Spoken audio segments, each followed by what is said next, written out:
What happens when four teenage bullies mistake a quiet 9-year-old black girl for an easy target? When they assume that her small size and gentle demeanor make her powerless against their cruelty? And what occurs when their racist taunts? Physical aggression meet the disciplined precision of a martial artist who has been training since she could walk. This is the extraordinary true story of Maya Chun Daniels, a young girl whose first day at a new karate dojo became a defining moment. Not just for her, but for an entire community that had to confront its own tolerance for bullying and racism. It's a story that begins with a child honoring her late father's memory by wearing his karate uniform, and ends with a 60-second display of martial arts mastery that would transform lives, challenge prejudices, and prove that true strength comes not from size or aggression, but from discipline, technique, and the courage to stand up for what's right. Picture this: a small African-American girl walking into a predominantly white dojo, carrying herself with the quiet confidence her father had taught her, only to be met with snickers, racial slurs, and the kind of bullying that has plagued youth sports for generations. Now imagine that same girl, faced with not just verbal harassment, but physical assault, responding with the precision of a seasoned martial artist, demonstrating that power isn't about who shouts the loudest or throws the hardest punch, about who has the training, the discipline, and the heart to protect themselves and others. This story resonates far beyond the walls of one karate dojo. Research shows that over 60% of minority athletes witness discriminatory abuse in youth sports, while countless young people turn to martial arts as a means of empowerment and self-defense. Maya's story represents the experiences of millions of children who face bullying and discrimination, but it also demonstrates the transformative power of martial arts training, parental guidance, and community support in creating lasting change. Maya Chun Daniels had been preparing for this moment her entire life, though she didn't know it yet. At 9 years old, she carried within her the legacy of two remarkable martial artists, her late father, James Daniels, a decorated karate instructor who had dedicated his life to teaching discipline and respect, and her maternal grandfather, Master Chun, a legendary kung fu practitioner who had fled China during the Cultural Revolution. Carrying with him centuries of martial arts tradition, James Daniels had met Maya's mother, Lin Chun, at a martial arts tournament in San Francisco, where her graceful Tai Chi demonstrations had caught his eye and her fierce competitive spirit had won his heart. Their union had created not just a family, but a synthesis of martial arts philosophies that would shape Maya's training from her earliest years.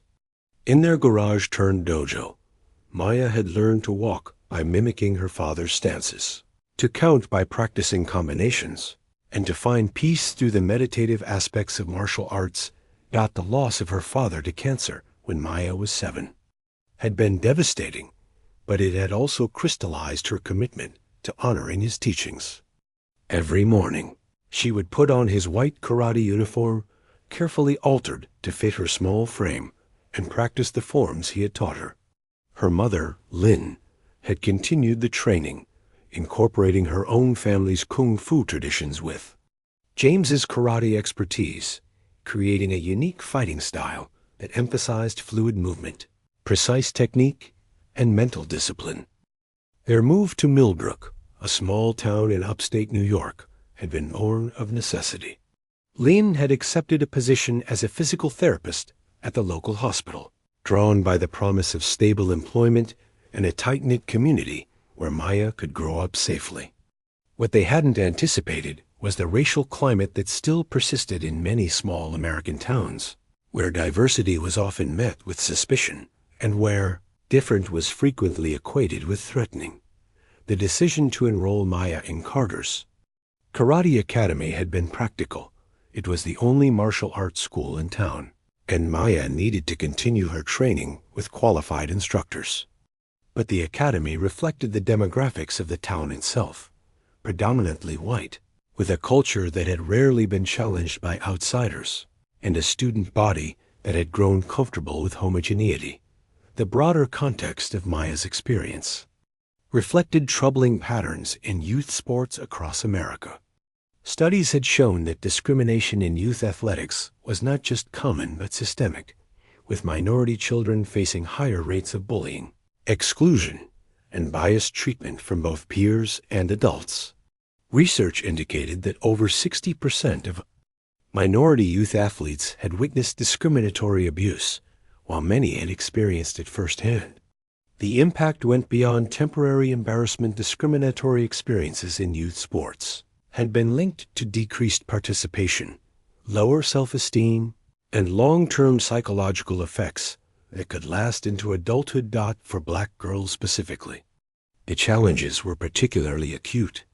They faced not just racial discrimination, but also gender-based stereotypes that questioned their femininity, their right to participate in certain activities, and their ability to excel in disciplines traditionally dominated by white participants. The intersection of racial and gender bias created a unique form of discrimination that was often overlooked by adults, who might address one form of bias but miss the compounding effects of both. The martial arts community, despite its philosophical emphasis on respect and discipline, was not immune to these problems. While many dojos promoted values of equality and mutual respect, the reality was that minority students often faced subtle and overt forms of discrimination that contradicted the very principles their instructors claimed to teach. The irony was particularly stark in martial arts, where disciplines developed in Asia were often taught in environments that discriminated against Asian students, and where the emphasis on hierarchy and respect could be weaponized to silence victims of bullying. Maya's arrival at Carter's Karate Academy represented more than just a new student joining a class. It was a test of whether the dojo's stated values would withstand the challenge of actual diversity. The Academy's website proclaimed its commitment to building character, discipline, and respect for all students.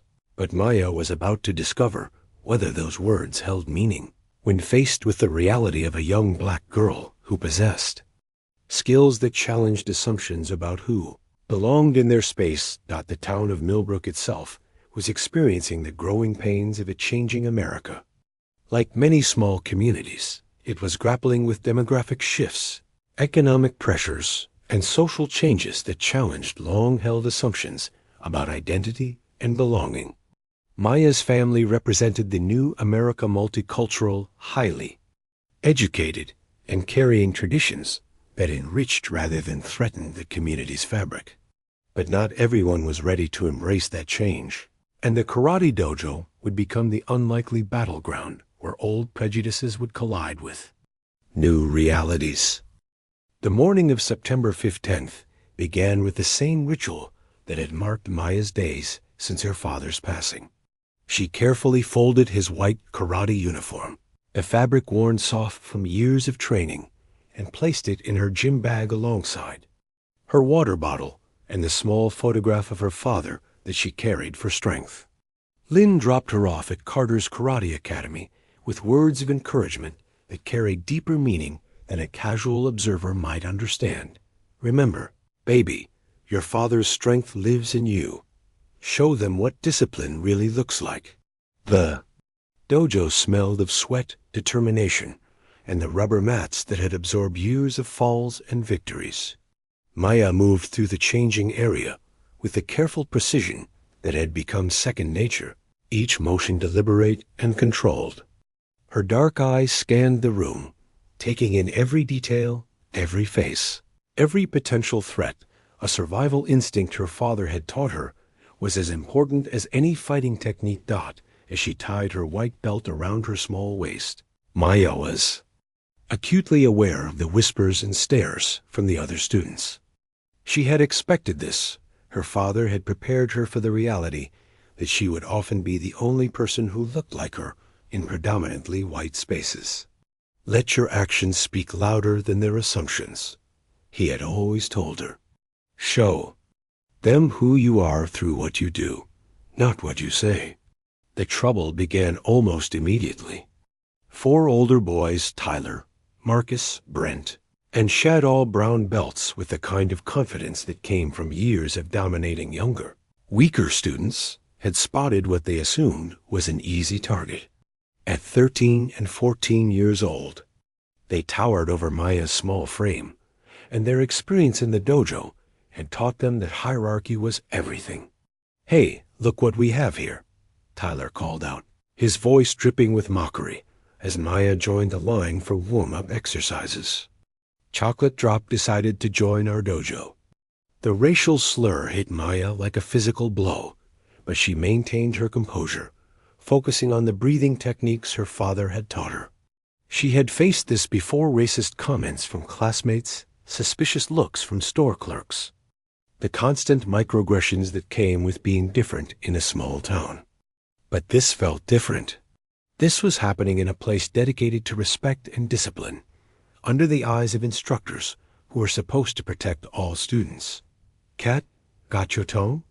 Marcus taunted, moving closer with his phone out, recording. "For his social media accounts. Or maybe you just don't speak English very well." Maya's silence seemed to fuel their aggression. In their experience, quiet students were easy victims, and her refusal to respond to their taunts was interpreted as weakness rather than the disciplined self-control it actually represented. They began to escalate, surrounding her during water breaks, making comments about her family's economic status, and questioning her right to be in their dojo. The situation reached a breaking point during partner training exercises. The instructor, Sensei Carter, had paired students for basic sparring drills, and the 4 boys had maneuvered to ensure that Maya would be isolated with them. As other students worked with their partners across the mat, Tyler, Marcus, Brent, and Chad closed in around Maya with predatory grins. "My dad says people like you don't belong in places like this," Tyler hissed, his voice low enough that the instructor couldn't hear from across the dojo. "He says your kind should stick to your own neighborhoods." Marcus pulled out his phone again, this time showing Maya a photo he had taken of her family during pickup time the previous day. "Hey everyone, check out the welfare family," he announced loudly enough for nearby students to hear. "Bet they can't even afford proper gear." The public humiliation was designed to break Maya's spirit, to make her feel small and powerless in front of her peers. But as Maya stared at the photo of her hard-working mother and thought about her father's memory being dishonored, something shifted inside her. The quiet discipline that had been her shield was about to become her weapon. "Delete that photo," Maya said quietly, her voice carrying the kind of authority that made the boys pause for a moment. "Or what?" Marcus laughed, holding the phone higher. "You gonna cry to your mommy?" Brent stepped closer, his face twisted with the kind of ugly aggression that came from years of unchallenged bullying. "What are you gonna do about it, monkey girl? Are you going to go ape on us?" The racial slur was the final straw. Maya's grandfather had taught her that there were moments when peaceful resolution was impossible, when the only response to violence was controlled, precise counterviolence. Her father had taught her that discipline meant knowing when to fight and when to walk away. This was a moment for fighting. Time seemed to slow as Maya moved with the fluid grace of someone who had been training since she could walk. Her first strike caught Marcus in the solar plexus, a perfect palm thrust that used his own forward momentum against him.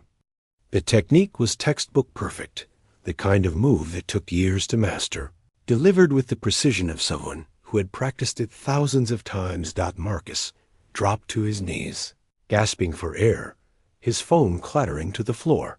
Before Tyler could react, Maya's spinning heel kick connected with his thigh, sending him crashing into the wall with a sound that echoed through the dojo.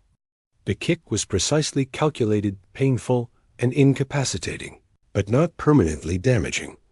Brent threw a wild punch that Maya deflected effortlessly, her years of training allowing her to read his telegraphed movement from the moment he shifted. His weight, Her counterattack was a precise ridge hand strike to his neck, a technique her grandfather had taught her that temporarily disrupted nerve function without causing lasting harm. Chad, seeing his three friends incapacitated in rapid succession, tried to grab Maya from behind. But she had been expecting this. Her father had taught her that bullies often attacked in groups, and she had trained from multiple opponents since she was 6 years old. She stepped aside, using his own momentum to send him stumbling past her, before delivering a controlled strike to his shoulder that sent him spinning to the ground. The entire confrontation had lasted exactly 47 seconds. 4 teenage boys, each outweighing her by at least 50 pounds, lay on the mat nursing injuries to their pride along with their physical pain. Maya stood in the center of the circle they had formed around her, breathing calmly, her father's uniform unmarked by the brief struggle. The dojo had fallen silent.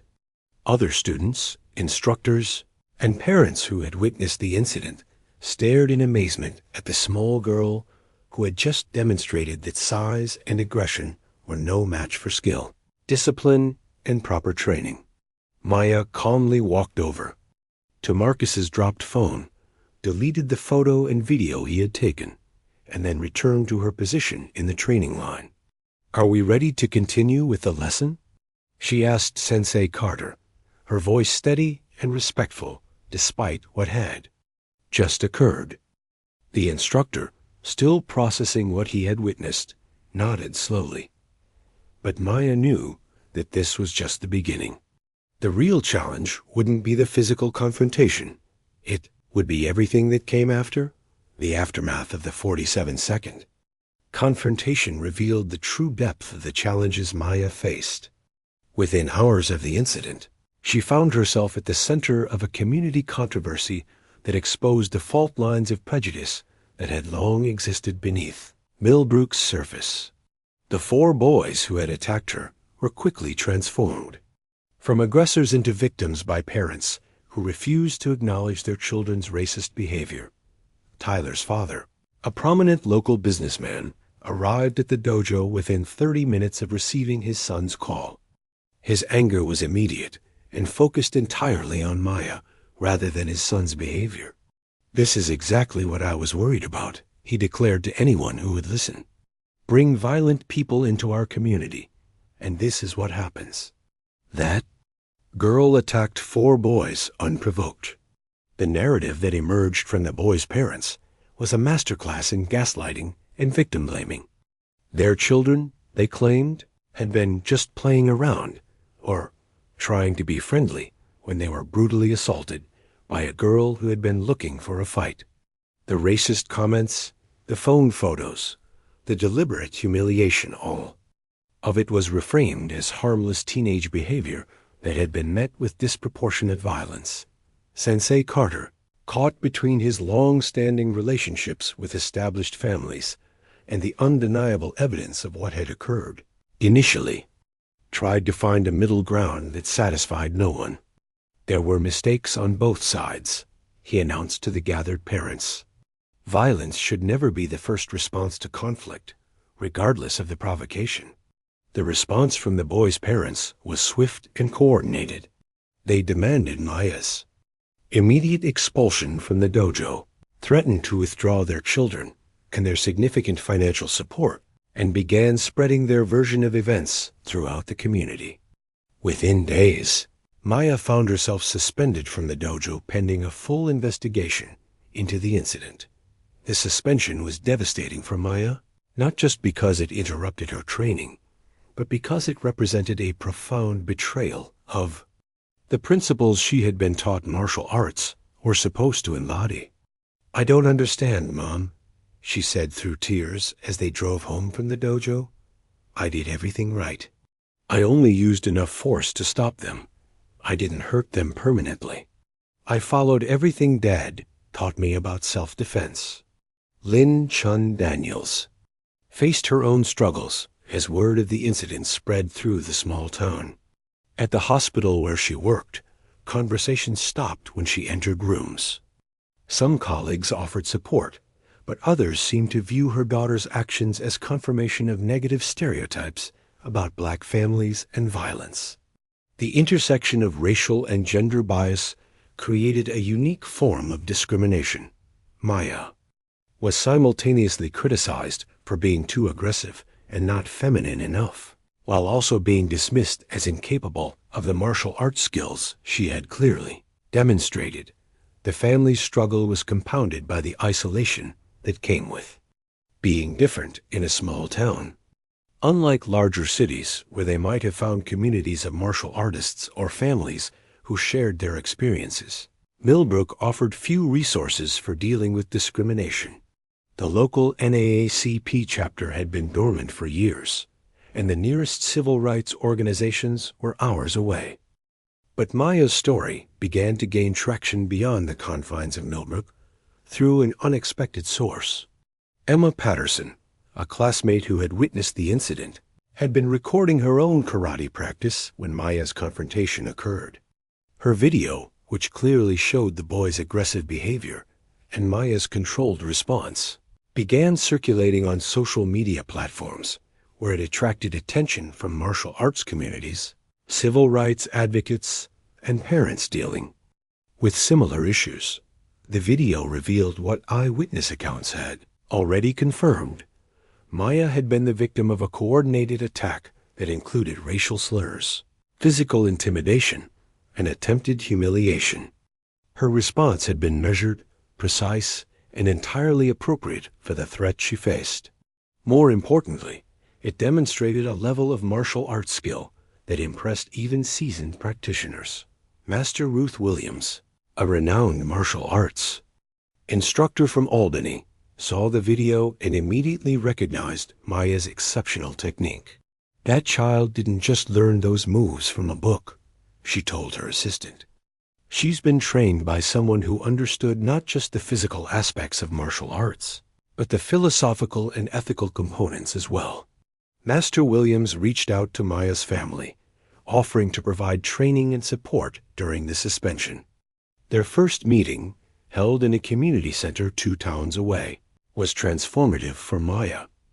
Here was someone who understood not just the technical aspects of what she had done, but the courage it had taken to stand up to multiple attackers while maintaining the discipline not to cause permanent harm. Your father would be proud, Master Williams told Maya after watching her demonstrate her techniques. You showed perfect control under extreme pressure. That's the mark of a true martial artist. The training with Master Williams became a lifeline for Maya during the weeks of suspension. Every day after school, Lynn would drive her daughter to Albany for intensive training sessions that focused not just on physical techniques, but on the mental and emotional aspects of martial arts. Master Williams introduced Maya to other young martial artists who had faced similar challenges, creating a support network that extended beyond Millbrook's narrow boundaries. The legal challenges began when the boy's parents, unsatisfied with Maya's suspension, filed assault charges against her. The charges were based on their children's injuries and their claim that Maya had acted with excessive force in responding to what they characterized as harmless teasing. The irony was not lost on Maya's family. The same parents who had raised children who felt comfortable using racial slurs and physical intimidation were now claiming their children were victims of violence. The legal proceedings forced the community to confront the reality of what had occurred. Police interviews with witnesses, including other students and parents who had been present, consistently supported Maya's version of events. The boys' own social media accounts contained evidence of their racist attitudes and history of bullying behavior. Most damaging to their case, security footage from the dojo's cameras had captured the entire incident, clearly showing the boys' aggressive behavior and Maya's defensive response. But perhaps the most significant development was the emergence of a broader movement of support from Maya that extended far beyond Millbrook.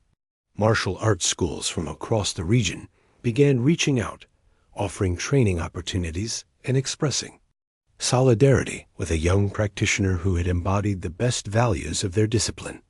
Parents dealing with similar issues of bullying and discrimination found in Maya's story a powerful example of how proper training and strong values could help children navigate hostile environments. The struggle revealed the deep-seated nature of the prejudices Maya faced, but it also demonstrated the power of community support, skilled advocacy, and unwavering commitment to principle in the face of adversity. The climax of Maya's story arrived 6 weeks after the initial incident. At the Regional Youth Karate Championships, a tournament that Maya had been training for since before the dojo confrontation. The event, held at the Albany Civic Center, would serve as both a vindication of her abilities and a test of whether the martial arts community would live up to its stated values of fairness and respect. The weeks leading up to the tournament had been a whirlwind of legal proceedings, media attention, and community division. The assault charges against Maya had been quietly dropped after security footage and witness testimonies made the boys' parents' case untenable. However, the broader questions about her suspension from Carter's Karate Academy and her right to compete in the tournament remained unresolved. Sensei Carter, facing mounting pressure from both sides of the community, had initially supported the boys' parents' demand that Maya be barred from competition. "We can't have students who resort to violence representing our dojo," he had announced, seemingly forgetting the racist attacks that had precipitated Maya's response. But the emergence of the security footage and the growing support for Maya had forced him to reconsider his position. The tournament organizers found themselves in an unprecedented situation. Never before had they dealt with a case where a student's right to compete was challenged not because of rule violations or technical issues, but because of the political and social implications of her participation. The regional martial arts governing body was forced to conduct its own investigation, reviewing the incident and the subsequent controversy. Maya's training with Master Williams had intensified in preparation for the tournament.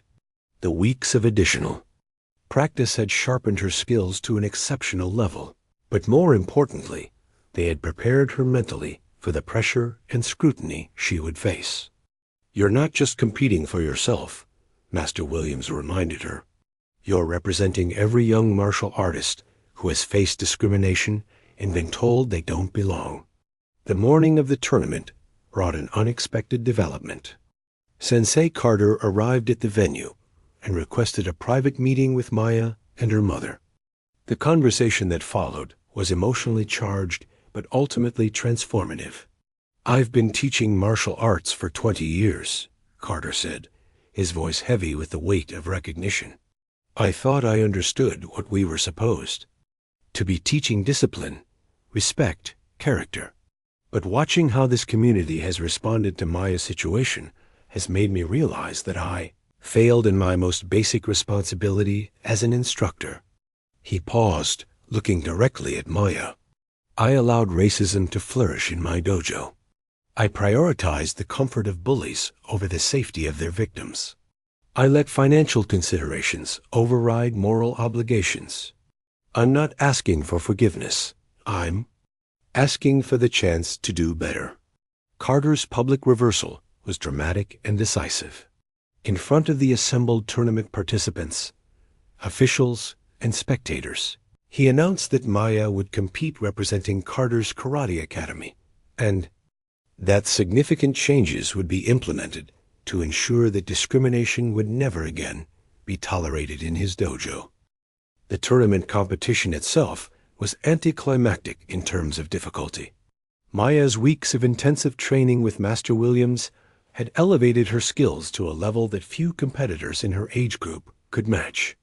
But the real drama was in the audience, where the controversy had drawn spectators from across the region. Maya's first match was against a competitor from a neighboring town, a skilled practitioner who had been training for years. The match lasted less than 2 minutes. Maya's combination of techniques flowing seamlessly between her father's karate training and her grandfather's kung fu influence demonstrated a level of martial arts sophistication that impressed even the most experienced judges. But it was her second match that provided the moment of ultimate vindication. Due to the tournament bracket system, Maya found herself facing Tyler, the ringleader of the boys who had attacked her at the dojo. The irony was not lost on anyone present. The boy who had claimed she didn't belong in martial arts was now facing her in formal competition. The match was a masterclass in controlled dominance. Maya used the same techniques she had employed in the dojo, but now they were displayed in the context of sport rather than self-defense. Every movement was precise, every technique was textbook perfect, and every point was scored with the kind of discipline and respect that martial arts were supposed to embody. Tyler, despite his years of training and physical advantages, was completely outclassed. The match ended with Maya's victory by technical knockout, a dominating performance that left no doubt about her superior skills and understanding of martial arts principles. The tournament victory was more than just a personal triumph for Maya. It was a vindication of the values her father had taught her, a validation of the training she had received, and a powerful statement about the importance of standing up to bullying and discrimination. As she stood on the podium accepting her gold medal, Maya represented not just her own achievements, but the potential of every young person who had been told they didn't belong, weren't good enough, or couldn't succeed. The photograph of Maya holding her gold medal while wearing her father's karate uniform became iconic, symbolizing the power of perseverance, the importance of family legacy, and the potential for martial arts to serve as a vehicle for both personal empowerment and social change. The transformation that followed Maya's tournament victory extended far beyond the walls of Carter's Karate Academy, creating ripple effects that would influence youth sports programs, martial arts instruction, and community attitudes throughout the region. The incident that had begun with racist bullying in a small-town dojo had evolved into a catalyst for systematic change in how organizations addressed discrimination and protected vulnerable participants. Carter's Karate Academy underwent a complete restructuring of its policies and culture. Sensei Carter, true to his word, implemented comprehensive anti-bullying and anti-discrimination protocols that became a model for other martial arts schools. The Academy established partnerships with local civil rights organizations, created mentorship programs for minority students, and instituted zero-tolerance policies for discriminatory behavior. Most significantly, Maya was offered a position as a junior instructor, allowing her to share her skills and experience with other young martial artists. The 4 boys who had initially attacked Maya faced consequences that extended beyond immediate incident. Tyler, Marcus, Brent, and Chad were required to complete extensive community service, participate in cultural sensitivity training, and write formal apologies that were read publicly at the dojo. More importantly, the incident forced their families to confront the attitudes and behaviors that had produced children capable of such racist aggression. The legal ramifications were equally significant. The failed assault charges against Maya had exposed the tendency of some parents and officials to criminalize self-defense when practiced by minority children. The case became a precedent for other situations where young people faced legal consequences for protecting themselves against racist attacks. Local law enforcement revised their protocols for handling youth altercations, with special attention to the dynamics of racial bias and bullying. Maya's story attracted national attention when Master Williams submitted her case to the International Martial Arts Federation as an example of how traditional martial arts values could be applied to modern social challenges. The Federation not only recognized Maya's exceptional skills, but also created the Maya Daniels Award for young martial artists who demonstrated courage in the face of discrimination. The broader impact on youth sports was profound. Maya's case study was incorporated into safe sport training programs, which are mandatory for youth sports organizations across the country. Her story became a teaching tool for coaches, parents, and administrators who needed to understand how racial bias manifested in athletic settings and how to create more inclusive environments. The media attention also brought unexpected opportunities for Maya and her family. Multiple martial arts schools offered training scholarships. Television programs featured her story, and she was invited to speak at youth empowerment conferences. But perhaps most meaningfully, she received hundreds of letters from young people who had faced similar challenges and found inspiration in her example. The long-term impact on Maya herself was transformative. The confidence and poise she had developed through her martial arts training were reinforced by the experience of standing up to injustice and prevailing. She continued her training with Master Williams while also developing her teaching skills at Carter's Academy, finding that helping other young people develop confidence and self-defense abilities was as rewarding as her own competitive achievements. Incident also strengthened Maya's connection to her father's legacy. The karate uniform she had worn during the confrontation was eventually donated to the International Martial Arts Hall of Fame, where it was displayed as part of an exhibit on youth empowerment and social justice. The donation ceremony, attended by martial artists from around the world, celebrated not just Maya's individual achievements, but the broader principles of discipline, respect, and courage that her father had embodied. The community of Millbrook itself underwent a gradual transformation. The publicity surrounding Maya's case had attracted negative attention to the town's handling of discrimination, prompting local leaders to implement diversity and inclusion initiatives. The town council established a human rights commission. Local schools enhanced their anti-bullying programs, and community organizations began actively working to create more welcoming environments for minority families. 5 years after the incident, Maya's influence continued to grow. She had become a sought-after instructor and speaker, sharing her story and teaching self-defense skills to young people across the region. Her message that martial arts could be a tool for empowerment rather than aggression, that discipline and respect were more powerful than size and intimidation, resonated with audiences who understood that the lessons extended far beyond the dojo. The Maya Daniels Foundation, established with support from the martial arts community, provided scholarships and training opportunities for underserved youth, ensuring that financial barriers would not prevent young people from accessing the empowerment that martial arts could provide. The Foundation's programs emphasized not just physical techniques, but also the character development and conflict resolution skills that could help young people navigate challenging social environments. Maya's story continued to inspire new generations of martial artists who understood that their training carried responsibilities beyond personal achievement. It was about creating communities where everyone could develop their potential regardless of their background or circumstances. The story of Maya Chen Daniels offers profound lessons about the nature of bullying, the reality of racism in youth sports, and the transformative power of martial arts training when combined with strong values and community support.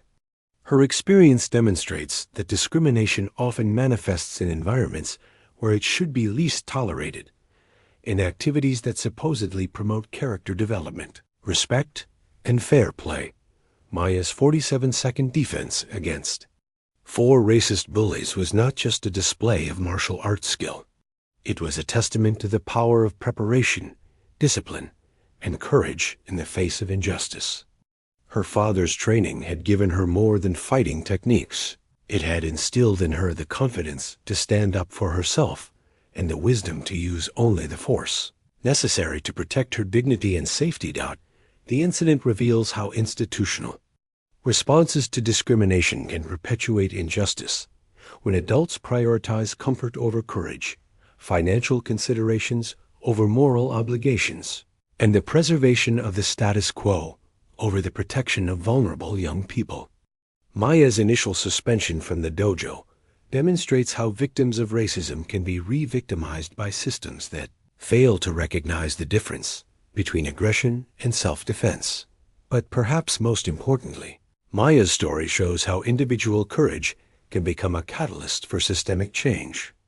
Her refusal to accept discriminatory treatment, combined with her exceptional skills and strong community support, created a movement that transformed not just one dojo, but influenced youth sports programs across the region.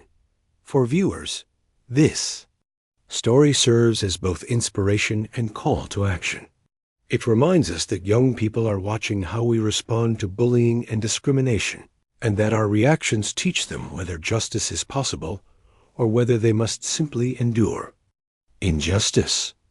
Maya's experience shows that when we provide young people with proper training, strong values, and unwavering support, they can not only protect themselves, but also become agents of positive change in their communities that the next time you witness bullying or discrimination, whether in sports, schools, or any other setting. Remember Maya Chun Daniels. Remember that silence in the face of injustice is complicity, that proper training and preparation can transform victims into victors, and that sometimes the most powerful response to hatred is the disciplined application of skill, courage, and unwavering commitment to what is right.